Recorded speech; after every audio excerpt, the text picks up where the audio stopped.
Bonjour à tous, on se retrouve aujourd'hui pour une partie de 50-50. Donc la dernière fois je vous ai proposé une partie entre fiches, donc il n'y avait que quasiment des mauvais joueurs à la table. Et là je vous propose une partie entre règles, donc des joueurs qui connaissent le 50-50, qui jouent plutôt bien, comme par exemple Bourrouge que je connais vraiment bien, il est sur plusieurs tables.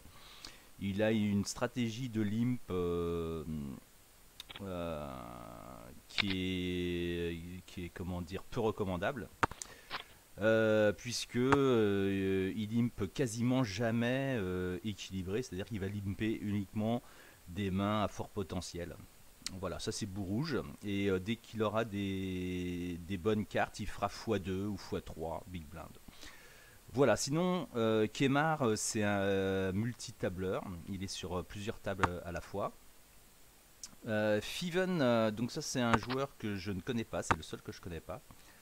Ricool, c'est un joueur qui limp aussi, donc c'est pour ça qu'ils ont les pastilles vertes. Mais voilà, c'est plutôt un joueur reg qui est très régulièrement sur les parties de 50-50. Donc la stratégie, là, ça va être vraiment d'être très très serré et quasiment de ne considérer de considérer que les joueurs ne bluffent jamais. Voilà. Sur ce format-là et entre joueurs reg, il y a très très peu de bluffs.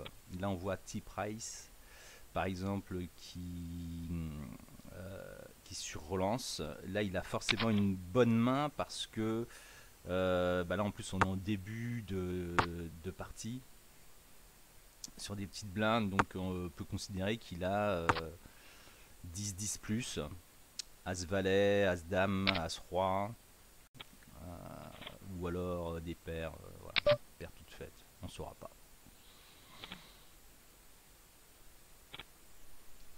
Donc il faut être patient, modérément patient on va dire, puisque c'est une partie qui est turbo, les niveaux sont de 5 minutes.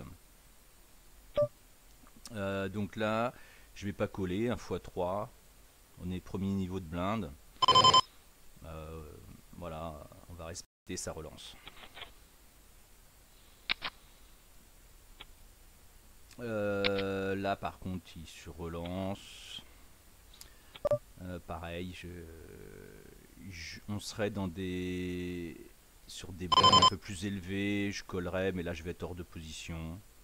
Donc on va passer. On va juste noter que T-Price, a priori, il a ouvert 2 fois x3. On va juste contrôler qu'il... voilà. Donc c'est un joueur qui ouvre probablement très large. Alors, connaissant Bourrouge, il s'aventure pas dans ce coup sans rien du tout.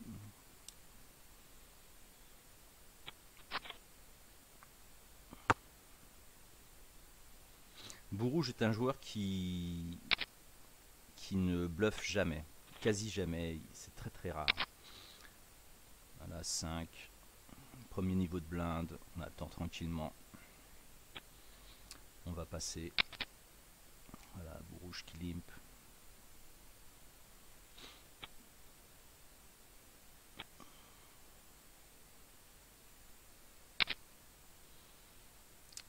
Price qui est très agressif.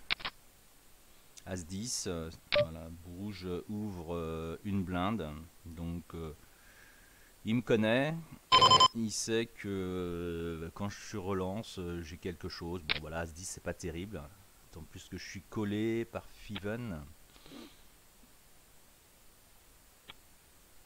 Il a probablement collé là, il a les cotes. Même pas. Je touche troisième paire. Backdoor quinte et couleur, donc je vais checker. Je vais coller une fois. en voyant si la rivière améliore. Oh, il me fait légèrement moins de la moitié. Il peut avoir quelque chose.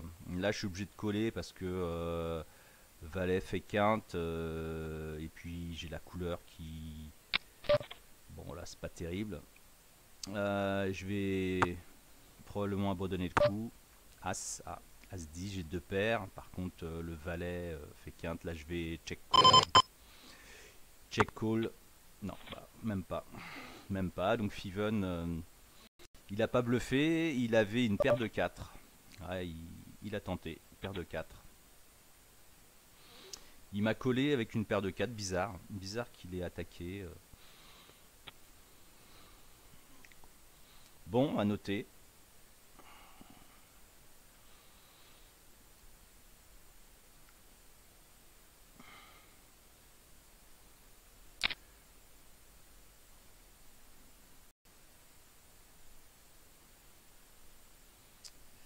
Alors, qu'est-ce qui se passe sur ce flop?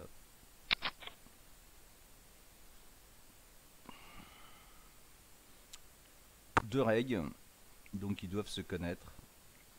Bouge, bon, il a quelque chose forcément pour. Je pense qu'il a l'as.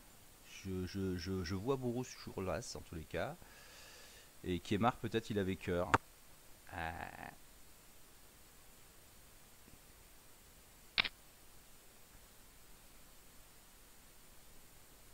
Et ouais, c'est ça, exactement. Il avait les cœurs, donc il a tenté sa couleur. Et Bourrouge, je pense qu'il avait l'as, très probablement. Alors, Ricoul 33, qui est un joueur qui en général limp. Donc quand il fait x3, on peut penser qu'il a une bonne main. Je vais passer. Je vais passer à la Ricoul Continuation Bet. Et Kemar n'insiste pas.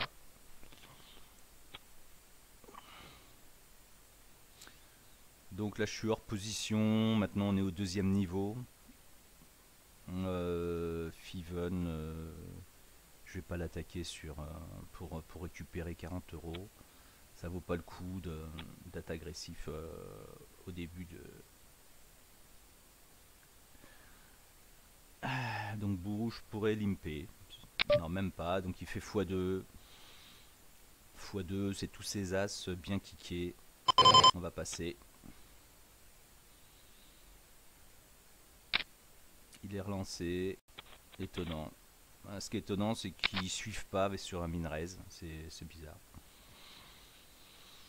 Bourou, j'ai vraiment un joueur très très prudent. Très très prudent. C'est un joueur qui est gagnant hein, sur le format 50-50. Donc, bon,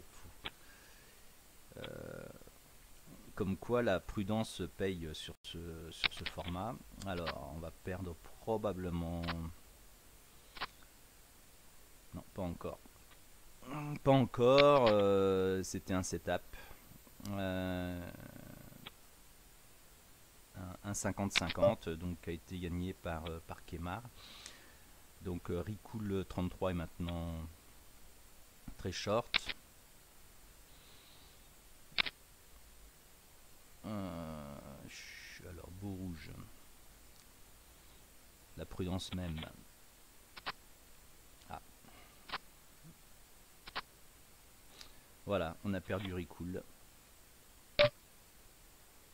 Donc on n'est plus que 5 joueurs. 5 joueurs et on est qu'au deuxième niveau. Donc quand on est entre règles comme ça, il faut vraiment des setups pour qu'on perde un joueur en début de tournoi parce que en général voilà, ça envoie pas en l'air pour rien. Donc 7-7 contre As-Dame, forcément. Forcément.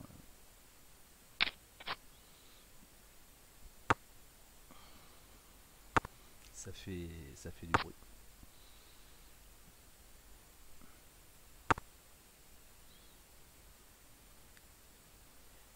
Un beau, je pense qu'il a. Ouais, Il y avait le 10, il a check back.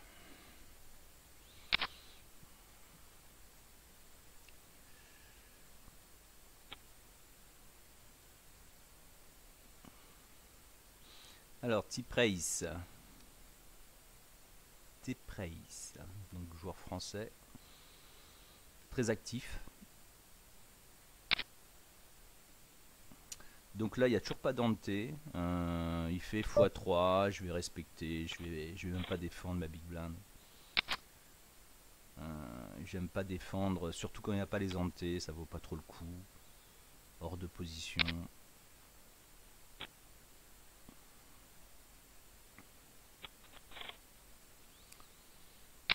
8 et 6. Alors, Kemar, qui n'a pas l'habitude de limper. Ah, alors, quel range il limp? Étonnant. Est-ce qu'il limp ses grosses mains en espérant que T-Price le raise?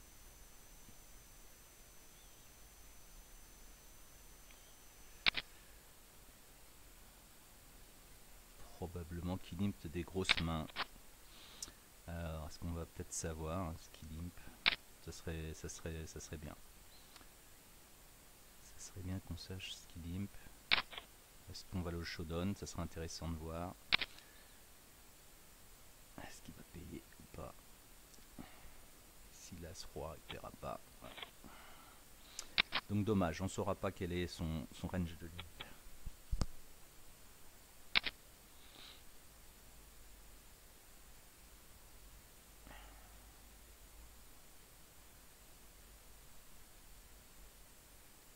Donc on voit que les joueurs a priori sont plutôt très actifs.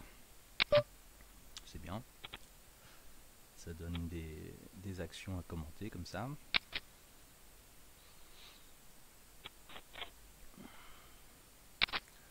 Voilà, là je vais peut-être défendre sur T-Price, puisqu'il est assez actif, j'ai pas encore défendu.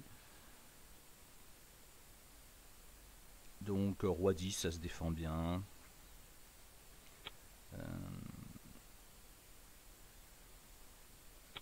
Bon bah il va pas attaquer. Bon, l'hymne de bout rouge. Je vais pas l'agresser. Bon, je touche les 10. Je pense que là j'ai aucune raison, j'ai quasi rien à protéger. On va taper.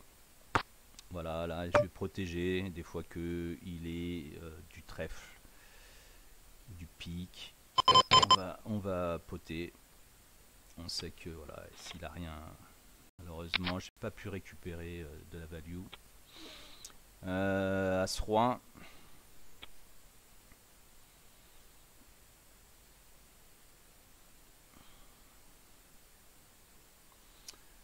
Alors, est-ce qu'il va nous limper? Alors là, je vais le re-raise. Ou alors, je la joue tranquille. Je vais juste payer. Ou ouais, parce que là, il fait x2. En général, c'est des bonnes mains. Il a peut-être, je sais pas, Dame. Ou alors... Donc, je touche plutôt un bon board. Puisque le 10 me donne la quinte. Mais donc, du coup, j'ai deux overcards. 100, il a peut-être la dame. Là, je vais payer. C'est pas trop cher là. S'il me fait un bon prix, je paye.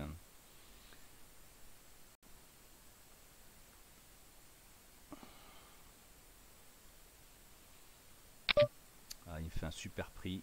Je suis obligé de payer en espérant toucher le 10.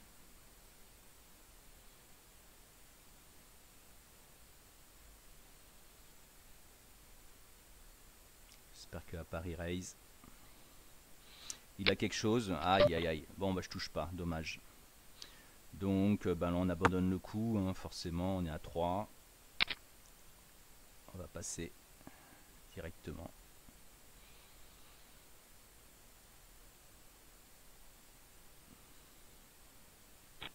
Ou je colle pas non plus. Bon dommage. J'aurais peut-être dû jouer ce coup de manière beaucoup plus agressive. Bon, j'ai joué ce qu'on appelle l'ovariance. Je retouche As-Roi, cette fois-ci c'est suité, je suis plutôt en début de parole.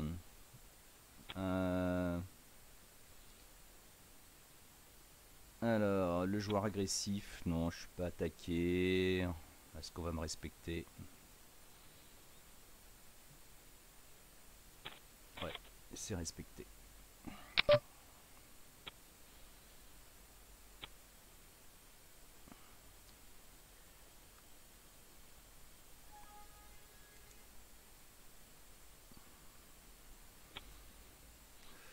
Donc là, on est à l'avant-dernier niveau avant les antés.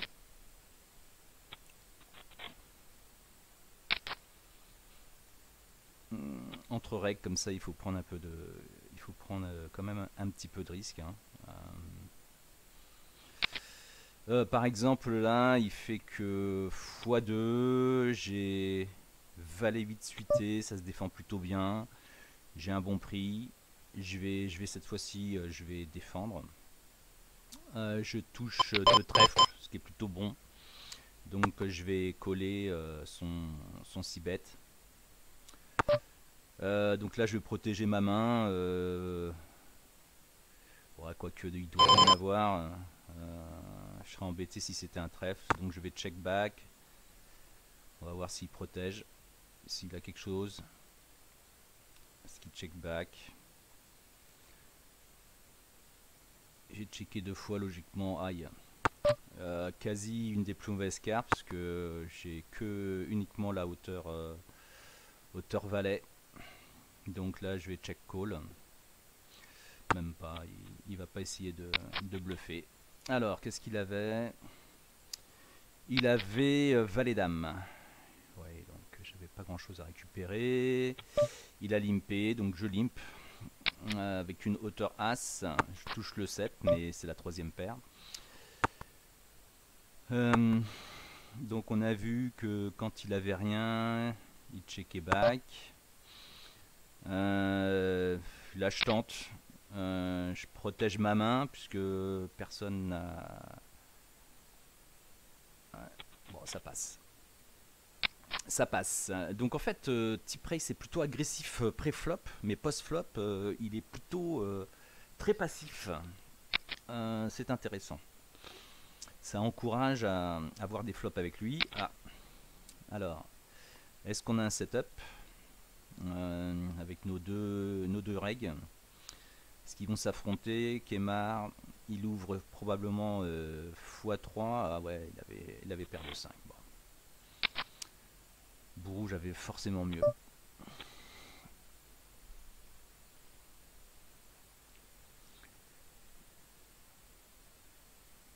Ah, donc rien n'est joué.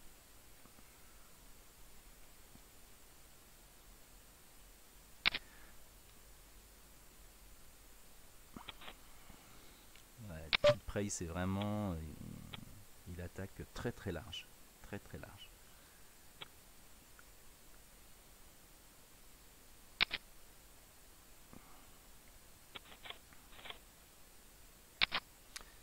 C'est 10. Alors, ce qui va attaquer.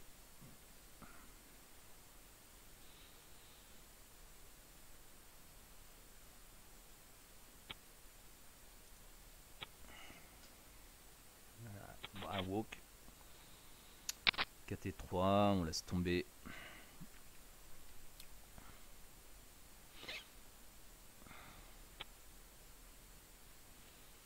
Donc dans moins d'une minute, on va passer au niveau avec les antés. Donc là, il va falloir accélérer un peu le jeu.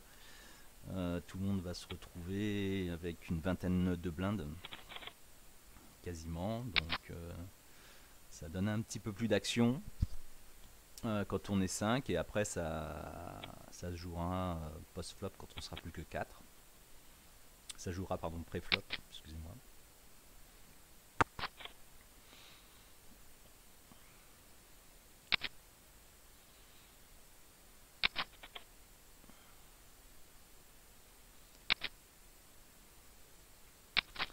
Alors, est-ce qu'il y a du trèfle dans l'air?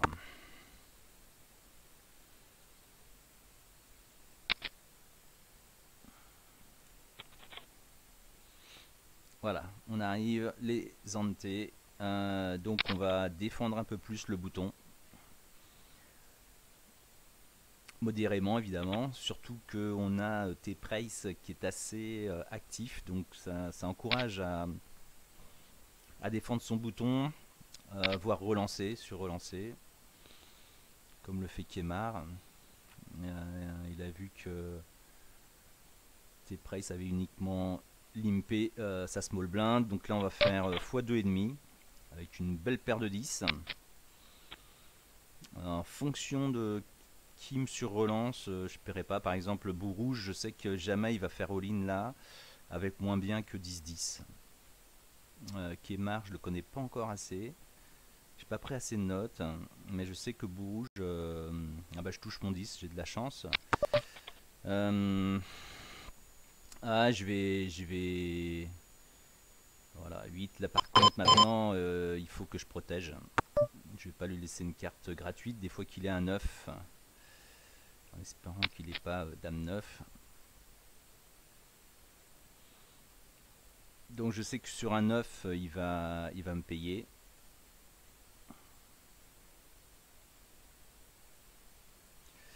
Il réfléchit. Il a peut-être un valet, je pense pas qu'il ait un 10, j'en ai déjà 2. Non, ça passe. Dommage.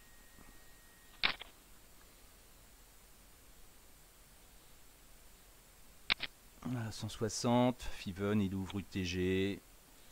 Je vais le respecter. Il a été assez sérieux jusqu'à présent.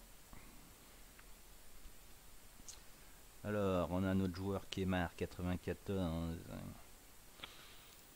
Voilà. Fiven, comme il a été assez sérieux.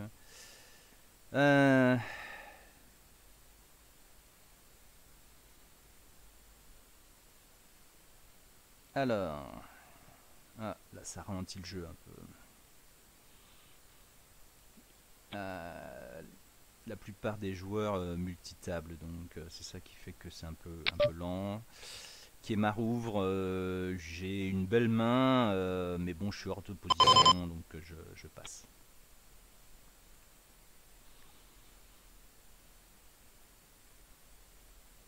Je passe, j'aurais probablement payé T-Price, étant donné qu'il est plutôt pas très violent post-flop. Donc, comme je disais tout à l'heure, ça encourage à avoir des flops avec lui.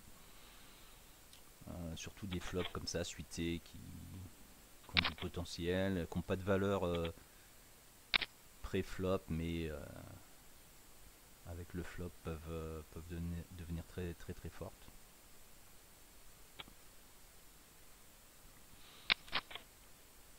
Ah, Kemar défend.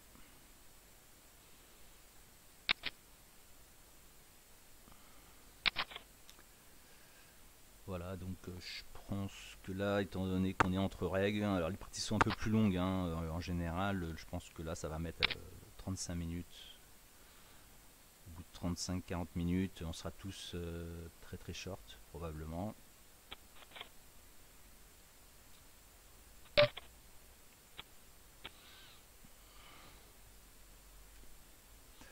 Donc là, tous les joueurs sont à peu près au même niveau. Il n'y a pas, ça joue sur pas grand chose. Bout rouge est un peu à la traîne. Il est à quasi presque 10 big blinds maintenant. Sinon les autres joueurs peuvent encore jouer.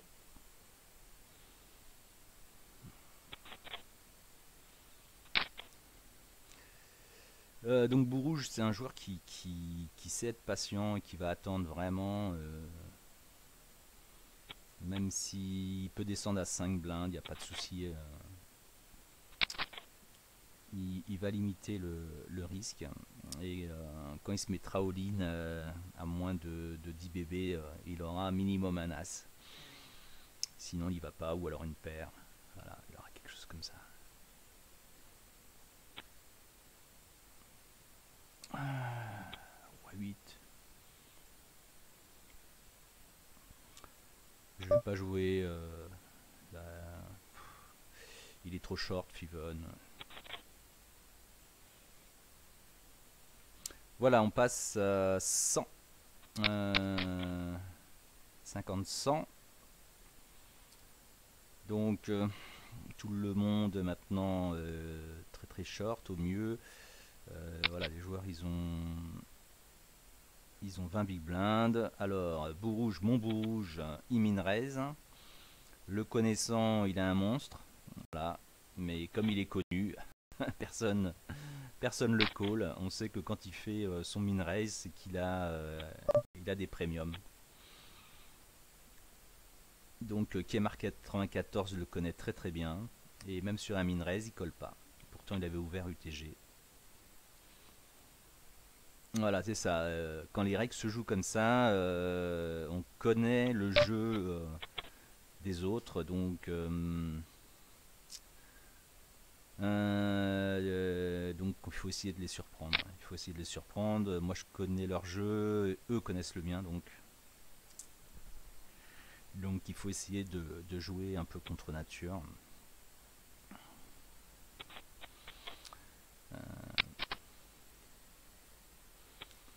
À 7. Ah. T'es praise limp. Étonnant. Bah, je vais. Voilà, je touche troisième paire. Les joueurs sont tous plutôt passifs, donc là je vais pas insister. Un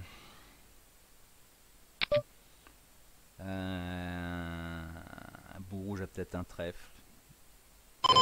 Peut-être l'as de trèfle. Peut-être un 10. Je vais passer, je vais pas prendre de risque. Ouais. Donc là, il y a probablement du trèfle quelque part. Ah ouais. Ah oui, il a eu protégé. Il a eu protégé son Boland 2. Dommage. Donc là, je vais faire 2 x 5. Je ne l'ai pas agressé encore en bataille de blind. Voilà, il me respecte. Tape 7. On va passer. Voilà, ouverture x 3.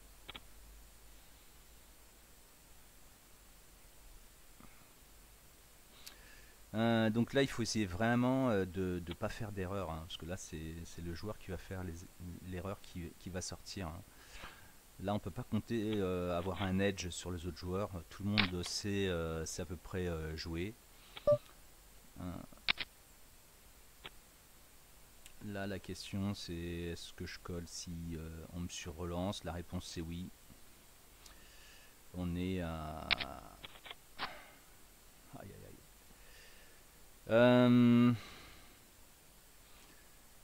Type race, soit il m'a collé avec genre 9-9. Là, j'ai deuxième paire. J'ai un gros kicker. Je sais qu'il a quelque chose quand il fait 200. Le 10 me donne la quinte. J'ai une main trop forte. Je peux pas abandonner. Ah, j'ai deux paires maintenant. Je suis battu que par un 10. Quasiment. On part à ce roi. Je repaye, on va voir. Et là, on fait quinte. Bon, bah voilà. Je suis battu uniquement par la couleur, donc je prends pas de risque. Voilà, c'était deux paires contre deux paires. J'avais les deux paires plus hautes, donc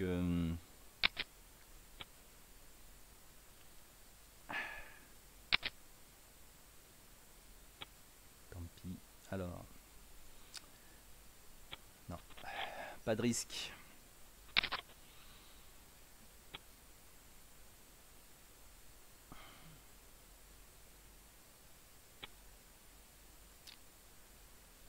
Alors, si bourrouge je fais all-in, je ne paye pas. Bon, bah là, je paierai pas non plus. Profite, je suis pas assez fort post-flop. Je pense pas qu'il le fait à poil. J'ai pas envie de défendre. Voilà. Oh là là. Bon. Allez, on passe tranquillement.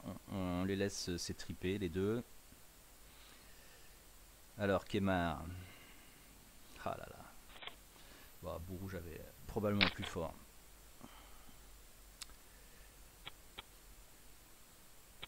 On laisse tomber. Fiven, il me connaît. 3-10, on laisse. Alors, Kemar, toujours avec sa fameuse, son fameux range de limp, je le soupçonne quand même de limper avec des mains fortes, je pense. Parce qu'on a vu qu'une paire de 2, il la limpe pas.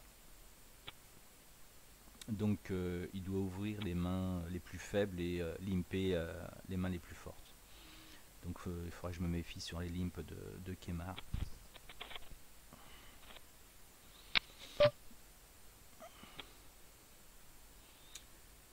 Donc on a 2 joueurs maintenant qui sont à moins de 10 blindes, voilà. Donc ça part. Alors, est-ce que Bourge va dans la danse? Il faudrait vraiment qu'il ait un monstre, le connaissant. Ah oui, il touche son 4. C'est horrible. As contre 4-4, il se fait craquer les As. Là, c'est vraiment pas de chance. Limp de bout rouge, là je fais all-in. Je sais qu'il est capable de limper avec un As mal kické, je le connais. Mais bon, j'ai un bloqueur. Donc c'est de l'argent facilement gagné. Dame 7. Je vais small blind, je laisse tomber.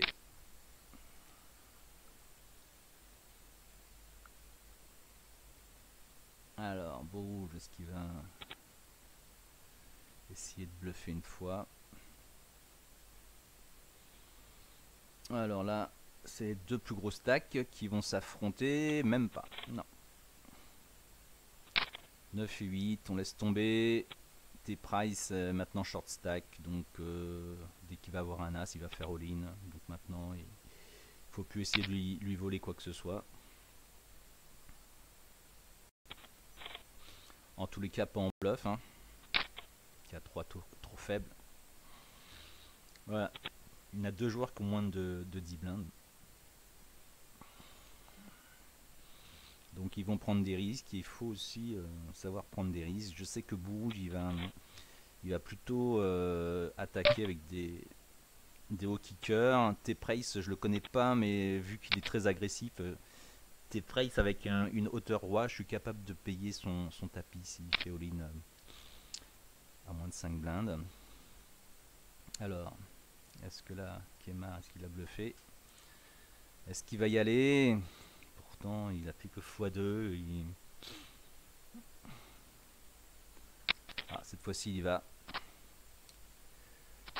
Ouais. Bout rouge avec sa hauteur as, il y a été.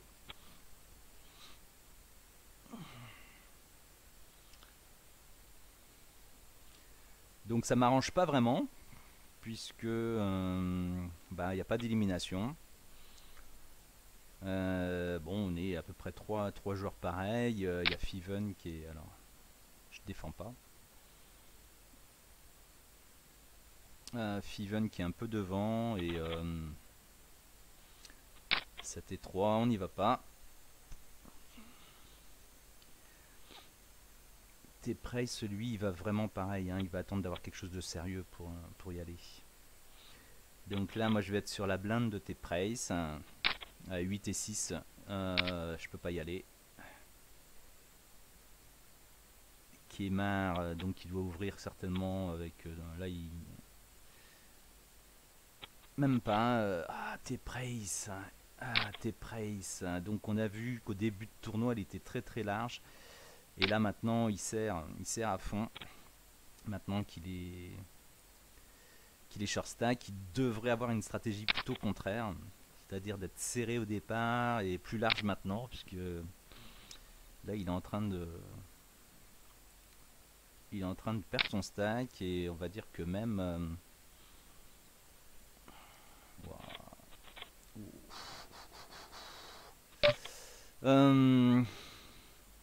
Alors là, valet, de toute façon j'y vais, je fais all-in. On est vraiment trop short.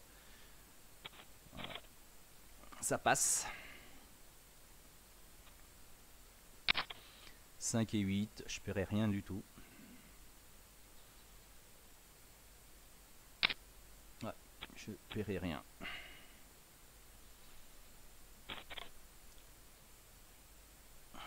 Et 6, je paierai rien. Alors, tes price. Vas-y mon grand, t'as plus rien. En plus, il est big blind la prochaine fois. Voilà. 3-6, je peux pas y aller. Il va y aller avec Anytoo. Fiven, voilà. 8-7, c'est pas trop mal. Ah, peut-être le carreau. Non. Ah, l'As-Roi qui était bien arrivé là. Qui était le bienvenu, mais t'es pas très loin, Fiven, quand même. T'es Price qui est pas sorti de l'auberge quand même, hein, parce que il est encore short.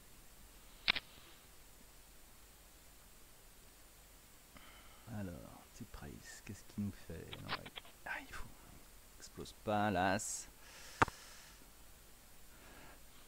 Ça a touché sûrement une des deux ranges.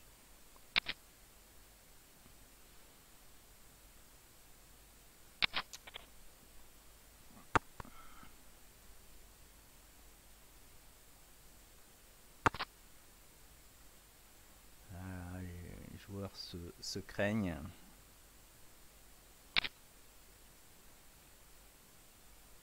Alors, est-ce que Bourges peut payer avec Roi? Non, il va pas y aller.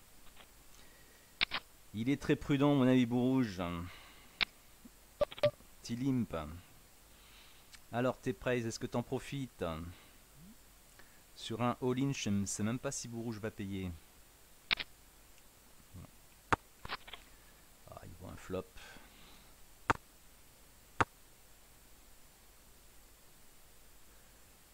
Bourrouge, il peut limper un as avec un petit kicker. Il a déjà fait.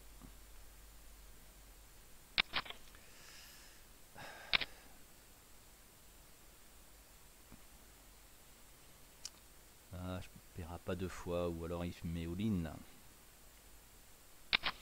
Ah, je pense qu'il a deux paires, Bourrouge. Il va faire all-in. Il doit avoir As-8, As-7. Je le connais, mon Bourrouge. Ah non. Eh non, il a fait la suite, bravo. Eh bien, il m'enlève une épine du pied. Par contre, je suis très short, donc T-Price, j'espère que il va pas me faire all-in, parce que là je peux pas payer. Allez, Bourrouge, paye. Non, je paye pas. Pas assez fort. Là, je vais pas payer non plus. Donc maintenant, c'est T-Price sous moi. C'est à celui qui va faire l'erreur la première fois, ou alors qui aura pas trop de chance. Parce que là, à ce niveau-là, il y a aussi une question de chance. Il m'a fait 6, je peux pas faire all-in. Je vais attendre que T-Price, mais T-Price est patient, il a été patient. Hein. Il a attendu d'avoir As-Roi pour faire all-in tout à l'heure. Donc je pense que les deux gros stacks maintenant vont... Oh, alors là, j'ai la plus mauvaise main pour faire all-in. Si T-Price fait all-in, je pourrais même pas payer.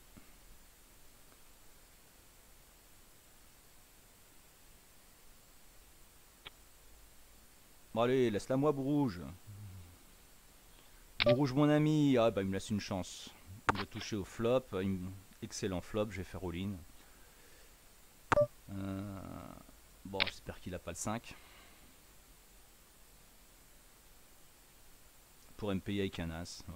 Bon, il était sympa avec moi. As-9. Je peux coller T-Price, il fait all-in. Je vais le coller. Voilà. J'ai... Ouais. Allez. As, pas très bien kické. Je suis devant. Pas de roi, s'il vous plaît, monsieur. Ouais, c'est bon, ça passe. Et ben voilà. Donc, ben voilà, c'était une partie entre règles. Donc, si vous pouvez éviter les règles, c'est très bien. Parce que vous avez vu que les parties sont déjà très longues et ne permettent aucune erreur. Voilà. Donc, j'espère que ça vous a plu. Si cela vous a plu, n'hésitez pas à mettre un